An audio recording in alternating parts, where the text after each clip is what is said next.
प्रहलाद जी कह रहे हैं कि हे प्रभु, आप निजलाभ पूर्ण हैं।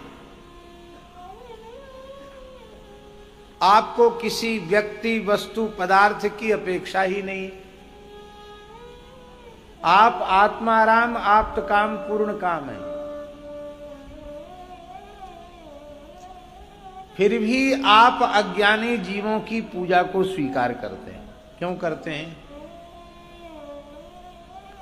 आपको आवश्यकता ही नहीं है, फिर आप स्वीकार क्यों करते हैं?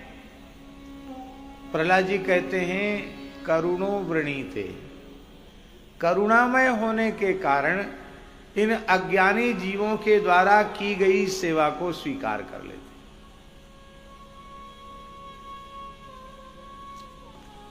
जिनके चरण के धोवन से गंगा जी प्रकट हो जाएं, उनको आप कौन सा जल देकर संतुष्ट करेंगे?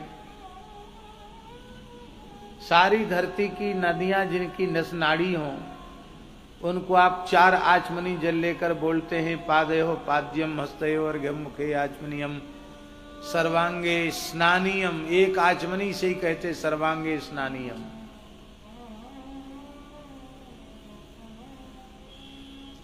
सात कोंख जिनके समुद्र में समाये हुए हैं, उनको हम एक लोटा जल से, एक बूंद जल से संतुष्ट कर सकते हैं क्या?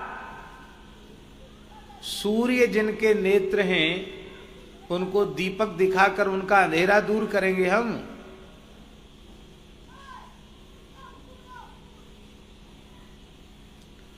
भगवान को न जल की आवश्यकता है, न फल की आवश्यकता है, न फूल की आवश्यकता है, न अन्नादि पदार्थों की आवश्यकता है, क्योंकि निजलाभ पूर्ण है। भगवान निजलाभ पूर्ण है। फिर भी अज्ञानी जीवों की पूजा भगवान स्वीकार करते हैं और उससे संतुष्ट होते हैं। जैसे पूजा हम लोग भगवान की करते हैं ना, ऐसी पूजा हमारी होने लगे तो हम तो तुरंत नाराज हो जाएंगे। हम नहीं, आप भी किसी के घर में जाओ और आपके पांव धोवे के लिए 1 आचमनी पानी दे, कुल्ला करने के लिए 1 आचमनी पानी दे, और नहाने के नाम पर भी 1 ही आचमनी पानी दे, तो आप कहें क्या मजाक कर रहे हो? उंगरिया का पोर तो भीगा नहीं, तुम नहाने की बात करते हो। और कपड़ा पहनने के लिए कलावा के 2 टुकड़ा वस्त्रोपवस्त्रम समर्पयामी, तो और ज्यादा नाराज हो जाओगे। ये कलावा को कहां बांधे, कहां पहरे? ये कोई कपड़ा है? और भोजन के नाम पे 2 बतासा धर दो, नैवेद्यम निवेदयामी। पर भगवान 4 आचमनी जल से, फूल से, चंदन से, 1 तुलसी के दल से और 1 बतासा से, 2 चनोरी से भी संतुष्ट हो जाते हैं कि कम से कम यह जीव मेरी पूजा की, मुझे प्रसन्न करने की भावना तो रखता है। हे प्रभु, करुणामय आप हैं, इसलिए जीवों की सेवा स्वीकार कर लेते हैं। उस सेवा का लाभ आपको तो नहीं होता, क्योंकि आप तो निजलाभ पूर्ण हैं, पर जो आपकी सेवा करने वाले हैं उनको आपकी सेवा का लाभ मिल जाता है। कैसे? बोले प्रतिमुखस्य यथा मुखश्री,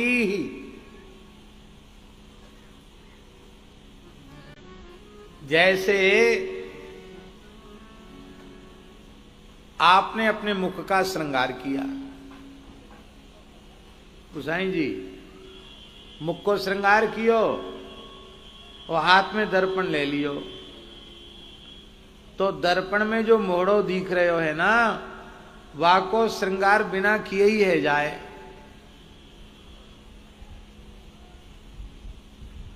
श्रृंगार तो बिंब को कियो जाए, पर श्रृंगार प्रतिबिंब को अपने आप है जाए। ऐसी हे प्रभु, जीव पूजा तो करे आपकी, वा को लाभ मिले जीव को। अच्छो, कोई ये सोचे कि हम तो प्रतिबिंब को श्रृंगार करेंगे, हाथ में दर्पण ले ले और वह दर्पण में ही तेल चुपड़ दे, तेल लगा दे। भाई मैं तो मूढ़ो दिख रहा हूं कि नहीं, भाई मोड़े में तेल लगा दे। आजकल तो बहुत कुछ लगाते हैं, तरह तरह की मलहम लगाते हैं, पाउडर जाने क्या क्या लगाते हैं। वो सब मुंह पे जो लगाने का सामान है वो सब उसी में दर्पण में लगा दो, उसी में काजल लगा दो। अब आप कल्पना करो उस दर्पण में चेहरा दिखेगो, सब कुछ दिखना बंद हो जाएगा। प्रतिबिंब का श्रृंगार संभव नहीं है, श्रृंगार बिंब का होगा, प्रतिबिंब का अपने आप हो जाएगा। ऐसे ही जीव की सच्ची सेवा है। जीव यदि अपना श्रृंगार करना चाहता है तो श्री ठाकुर जी का श्रृंगार करे, श्री ठाकुर जी की सेवा करे। हम लोग बोलते हैं बोलो नरसिंह भगवान की जय। एक बात बताओ, नरसिंह भगवान कहूं तो आपको कमजोर दिख रहे हैं, लटे दूबरे से दिख रहे हैं कि हमारी तुम्हारी जय बोलवे तो उनकी जय होगी, और हम जय नहीं बोलेंगे तो वो पराजित है जाएंगे, पराजय हो जाएगी। ऐसी बात तो नहीं है। या को भाव है कि ठाकुर जी तो जय स्वरूप हैं, हम जय जयकार करें ठाकुर जी की और हमारी जय जयकार अपने आप है जाए। ये भगवत सेवा को फल है। तो प्रहलाद जी कह रहे हैं कि आप हमारे निरपेक्ष स्वामी हैं और हम आपके निष्काम सेवक हैं। हमारा आपका यही संबंध बना रहना चाहिए। हे प्रभु, जो आपकी आराधना उपासना करके आपसे कुछ चाहता है, आपकी भक्ति के बदले, आपकी सेवा के बदले कुछ चाहता है, न स भृत्यः, वह आपका सेवक कहलाने का अधिकारी नहीं है। तब क्या है? वणिक। वणिक माने शुद्ध व्यवसायी है। दुकान पे गए, बनिया को 50 रुपया दे दिए और बनिया ने 50 रुपया को सामान तोल के दे दी। लेन देन को व्यवहार है। तो प्रभु, न तो मैं बनिया हूं, ना आप ग्राहक हैं, ना आप बनिया, न मैं ग्राहक हूं। आप मेरे भगवान हैं, मैं आपका भक्त हूं। आप मेरे निरपेक्ष स्वामी हैं, मैं आपका निष्काम सेवक हूं। ठाकुर जी बोले नहीं, कुछ न कुछ तो मांगना पड़ेगा। प्रहलाद जी ने सोचा क्या मांगू, ये इतना पीछे क्यों पड़ गए मांगने के। इसका मतलब है कि मेरी पकड़ में नहीं आ रहा है, पर जरूर मेरे अंतःकरण में कोई न कोई कामना का बीज छुपा हुआ है। यदि कोई कामना का बीज न होता तो ठाकुर जी को ये हिम्मत कैसे पड़ती कि तुम मांग लो मांग लो मांग लो मांग लो। इसका मतलब कोई कामना भीतर है।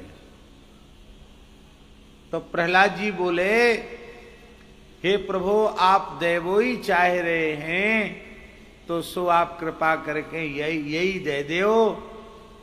कामानाम हृदय संरोहा भवतस्तु वृणे वरम। मेरे हृदय में कामनाओं का बीज अंकुरित ही न हो। इसका मतलब है कोई कामना का बीज हो तो भी इसमें अंकुरण न हो, आपसे मांगने की इच्छा ही उत्पन्न न हो। भगवान ने कहा, प्रहलाद जी, मेरा दर्शन अमोघ है और तुम कुछ नहीं मांगोगे। अमोघ जानते हो? अमोघ माने नहीं जानते। मोघ माने होता है व्यर्थ और अमोघ माने होता है अव्यर्थ। आप हमसे कुछ मांग लोगे तो हमारा दर्शन सफल हो जाए, सार्थक हो जाएगा। आप नहीं मांगोगे तो हमारा दर्शन देना व्यर्थ हो जाएगा, मोह हो जाएगा। इसलिए मेरे दर्शन के अमोघत्व को सुरक्षित रखने के लिए कुछ मांग लो। तो प्रहलाद जी बोले, अपने लिए तो कुछ मांगने की इच्छा है नहीं। आपकी भक्ति जिस शरीर से बन रही है वो शरीर पिता हिरण्यकशिपु के द्वारा दिया हुआ है, और मेरे पिताजी आपको बहुत गाली देते थे, आपकी निंदा करते थे, आपसे द्वेष करते थे। कहीं मेरे पिताजी का पतन न हो जाए, उनकी अधोगति न हो जाए, तो मेरे पिताजी का उद्धार कर दीजिए। भगवान का रहा सहा क्रोध बिल्कुल समाप्त हो गया। भगवान नृसिंह हंसे, अरे बोले प्रहलाद क्या बोल रहे हो, तुम्हारे जैसा भक्त जिस कुल में उत्पन्न हो जाए, त्रिसप्त भी पिता पूता पितृभि सहते नघ, यत साधोस्य कुले जातो भवान वही कुल पावन। 21 पीढ़ी तर जाती हैं, तुम्हारे जैसा भक्त जिस कुल में उत्पन्न हो जाता है। आप तो कुल पावन हैं, सारे कुल को पवित्र करने वाले हैं। इसलिए प्रहलाद जी के लिए भागवत जी में लिखा है, दैत्य दानव कुल तीर्थीकरण। दैत्य और दानव कुल को पवित्र करने वाले प्रहलाद जी, उसको तीर्थ बना देने वाले श्री प्रहलाद जी महाराज, ऐसे अद्भुत भक्त हैं प्रहलाद जी। और तुम्हारे यहाँ 21 पीढ़ी अभी नहीं भई। तुम्हारे पिता को तो मैंने मुक्त ही कर दिया, मेरा पार्षद ही था तुम्हारा पिता। और तुम्हारे पितामह जो हैं कश्यप, महर्षि कश्यप, वो जीवन मुक्त महापुरुष हैं। उनके पिता मरीचि भी जीवन मुक्त महापुरुष हैं। और उनके पिता ब्रह्मा जी तो हमारे स्वरूप ही हैं। आपके 21 पीढ़ी कहाँ हुई? ब्रह्मा जी, मरीचि, कश्यप, हिरण्यकशिपु, प्रहलाद। ब्रह्मा जी की 5वीं पीढ़ी में है प्रहलाद जी। तुम्हारे यहां तो कोई है ही नहीं, मुक्त होने के लिए कोई नहीं बैठा है, सब मुक्त ही हैं।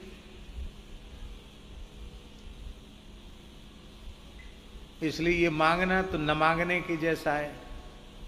अरे भाई मांग लो, मेरे संतोष के लिए ही मांग लो।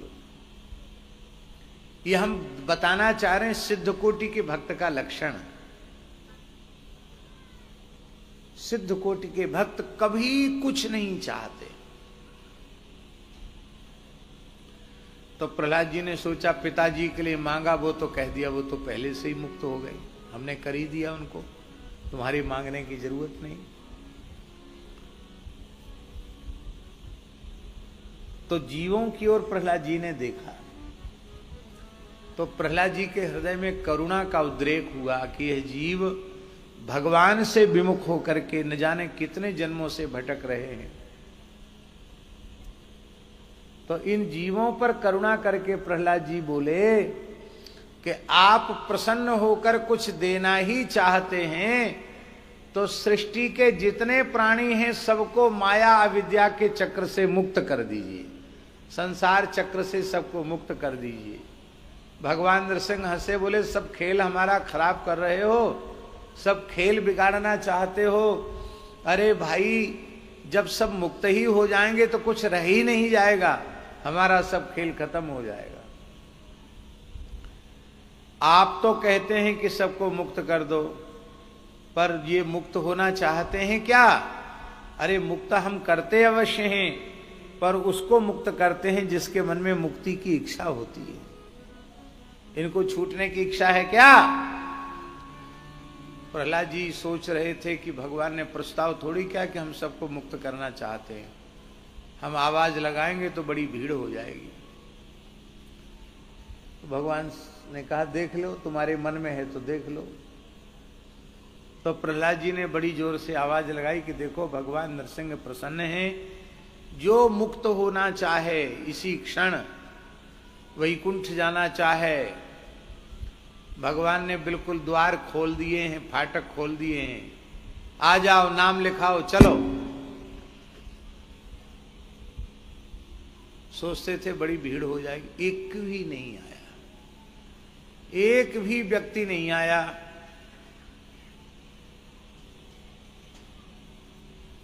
एक वृद्ध थे जो अब किसी काम के नहीं रहे, हाथ पांव हिलते हैं, कांपते हैं, खखारते रहते हैं, खांसते रहते हैं। पहले कमाते थे तो घर में सब बाबूजी बाबूजी करते थे। पश्चात धावती जर्जर देहे वार्ता कोपी न पृच्छति गेहे। अब घर में कोई पानी की नहीं पूछता है, सब कहते बुढ़ा घर कमरा घेरे पड़ा है, कब मरेगा पता नहीं, गंदगी करता है, खांसता रहता है। मनाते थे घर के लोग के बूढ़ा मर जाए, और तिरस्कार और ऊपर से होता था, अपमान होता था। तो प्रहलाद जी ने सोचा कि ये तो बेचारा घर से ऊब गया होगा, इसको ले चलें। कहा बाबा तुम चलो हमारे संग, भगवान कह रहे हैं। कहाँ चलें? बोले वैकुंठ चलो, भगवान नरसिंह जी बोल रहे हैं चलो वैकुंठ। उस वृद्ध ने कहा तुम चले जाओ वैकुंठ, मैं ना जा रहा हूं। क्यों? क्योंकि तुम सोच रहे हो कि मैं कोई काम को नहीं, मैं बहुत काम को हूं। कोई भिखारी भिक्षुक घर में आवे ना तो गाली गलौज करके डांट डपट के भगाए दूं, चल भाग, कमाए के धर गए हो यहां। तो दिन भर तो कुत्तान ने ना घुसन दूं और भिखारियन ने डांट डपट के भगाऊं, और कष्ट के कारण, खांसी के कारण, श्वास के कारण ना रात्रि को निद्रा तो आवे नहीं, रात भर खांसतो रहूं, कराहतो रहूं। तो कोई चोर आवे तो समझे कि घर में कोई जग रहे हो है, तो रात को चौकीदारी करूं। मैं मर जाऊंगा तो ये दो काम कौन करेगा? और तो सबरे काम घर के लोग कर ही रहे हैं। प्रहलाद जी ने कहा हे भगवान बड़ी प्रचंड माया है। इसी को विनय पत्रिका में गोस्वामी जी ने कहा गृहपाल हूते अति अनादर वचन काहू न भावई। कुत्ते से ज्यादा निरादर होने लग जाता है, फिर भी जिसके मन में वैराग्य नहीं है उसी घर में पड़ा रहता है, उन्हीं लड़के बच्चों के लिए रोता रहता है, उन्हीं की मोह माया में ममता में फंसा रहता है।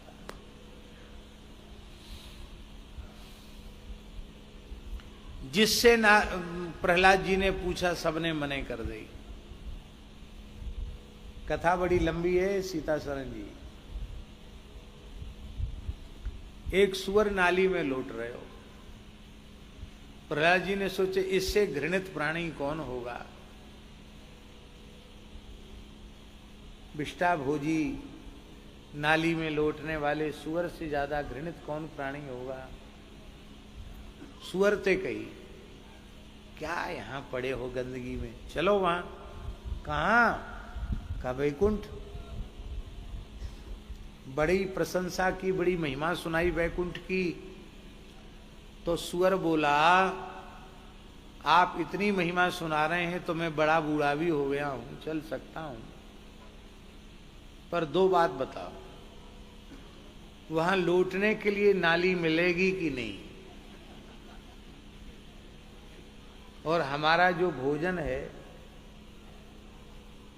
क्या भोजन है सुअर का, कहने की जरूरत नहीं है, विष्टा भोजी, तो हमारा भोज्य पदार्थ वहां मिलेगा कि नहीं। अरे अभागे, वो सच्चिदानंद स्वरूप वैकुंठ है, उसमें नाली कहाँ, उसमें नाला कहाँ, उसमें मलमूत्र कहाँ। बोले तो तुम ही जाओ वैकुंठ, हमें ना ही जानो, हमें तो यहीं सबरो सुख मिल रहे हो। अरे तुम्हारा इतना घृणित भोज्य है। अरे बोले तुम्हें क्या पता है, इसी में मैं 56 भोग 36 व्यंजनों का अनुभव कर लेता हूं। मल की भी अनेक कोटियां हैं, एकदम पतला हो तो समझ लेता हूं खीर पी रहा हूं, है? कठोर हो तो समझता हूं लड्डू बर्फी पेड़ा खा रहा हूं, जलेबी खा रहा हूं। उसी में सारी व्यंजनों की परिकल्पना करके प्रसन्न हो जाता हूं।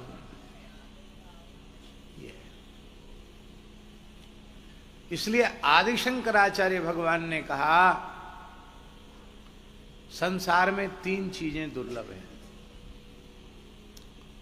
दुर्लभम त्रयमेवैतत् देवानुग्रह हेतुकम। त्रयम एवैतत् दुर्लभम, ये 3 चीजें दुर्लभ हैं। और यदि ये दुर्लभ चीजें महाराज जी सुलभ हो जाएं तो ये भगवान की सर्वोपरि कृपा है। ये भगवान की कृपा है। क्या? पहली चीज है मनुष्यत्वम। मनुष्य होना बड़ा कठिन काम है। आवश्यक नहीं है कि मनुष्य के आकार प्रकार में दिखने वाले सब मनुष्य ही हों। आकार प्रकार मनुष्य के जैसा होता है पर आचरण स्वभाव मनुष्य के जैसा नहीं होता। राक्षसों से भी गया बीता होता है, पशुओं से भी गया बीता होता है। मनुष्य के जैसे दिखने पर भी सब मनुष्य नहीं होते हैं। इसलिए मनुष्य होना कठिन नहीं है पर मनुष्यता कठिन है। आज की भाषा में कि इंसानियत, मानवता। दूसरी चीज दुर्लभ क्या है? मुमुक्षुत्वम, संसार चक्र से छूटने की व्याकुलता। संसार चक्र से छूटकर हम भगवान के चरणों में पहुंचे, ऐसी व्याकुलता भी सबके मन में जगती नहीं। ये भी दुर्लभ है। और तीसरी अत्यंत अत्यंत दुर्लभ वस्तु है महापुरुष संश्रयः। भगवत प्राप्त महापुरुष की चरण सन्निधि, ये अत्यंत अत्यंत दुर्लभ है। और दास के विचार से इन तीनों में सबसे श्रेष्ठ महापुरुष संश्रय है। महापुरुष का आश्रय मिल जाए तो आप में मनुष्यत्व भी आ जाएगा, आप में मुमुक्षुत्व भी आ जाएगा और आपका जीवन जन्म सफल हो जाएगा।